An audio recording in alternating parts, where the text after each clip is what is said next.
Sensational project KGF కి sequel గా తెరకెక్కుతున్న మూవీ చాప్టర్ 2.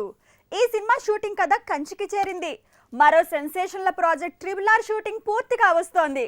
ప్రభాస్ కూడా ఈ విషయంలో డిసెంబర్ తో కృష్ణావతారం పూర్తి చేసి రాముడిగా అవతరిస్తానంటున్నాడు. టోటల్ ప్రెస్టీజియస్ ప్రాజెక్టుల షూటింగ్ ఈ నెలలోనే పూర్తి కాబోతోందట. మరి రిలీజ్ ఎప్పుడు? బాహుబలి తర్వాత దేశవ్యాప్తంగా సెన్సేషన్ క్రియేట్ చేసిన మూవీ కేజీఎఫ్. ఇప్పుడు ఈ సినిమా సీక్వెల్ షూటింగ్ కు ఫిలిం టీం గుమ్మడికాయ కొట్టబోతుందట. క్లైమాక్స్ లో ప్యాచ్ వర్క్ తప్ప మొత్తం పూర్తయిందట. అధీరగా సంజయ్ దత్, రాకీగా యష్ మధ్య యాక్షన్ సీక్వెన్స్ ను ఆల్మోస్ట్ పూర్తి చేస్తూ ప్యాచ్ వర్క్ ఫినిష్ చేస్తుందట సినిమా టీం. 2020 డిసెంబర్ కు టాలీవుడ్, కోలీవుడ్ బ్యాచ్ సినిమాలతో గుడ్ బై చెప్పబోతోంది. యంగ్ రెబల్ స్టార్ ప్రభాస్ కూడా తన రాధేశ్యామ్ షూటింగ్ ను ఈ నెలలోనే పూర్తి చేసుకుంటున్నాడట. 1000 మందితో 100 రోజులుగా తెరకెక్కుతున్న లాంగ్ షెడ్యూల్ పూర్తవచ్చిందన్నాడు డైరెక్టర్ రాధాకృష్ణ.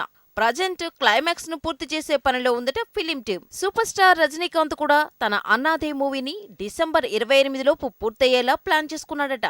ప్రజెంట్ పెండింగ్ లో ఉన్న 40% షూటింగ్ ని పూర్తి చేసే పనిలో బిజీ అయింది Annaatthe team. Mega power star Ram Charan Tej, young tiger NTR combination లో రాజమౌళి తీస్తున్న 400 కోట్ల భారీ budget movie RRR. Raudram Ranam Rudhiram title తో రాబోతున్న ఈ సినిమా షూటింగ్ కూడా ఫైనల్ స్టేజ్ కొచ్చింది. ఆల్రెడీ ఆలియా భట్ సెట్స్ లో అడుగుపెట్టింది. డిసెంబర్ 30 లోపు 99% సినిమా పూర్తవుతుందట.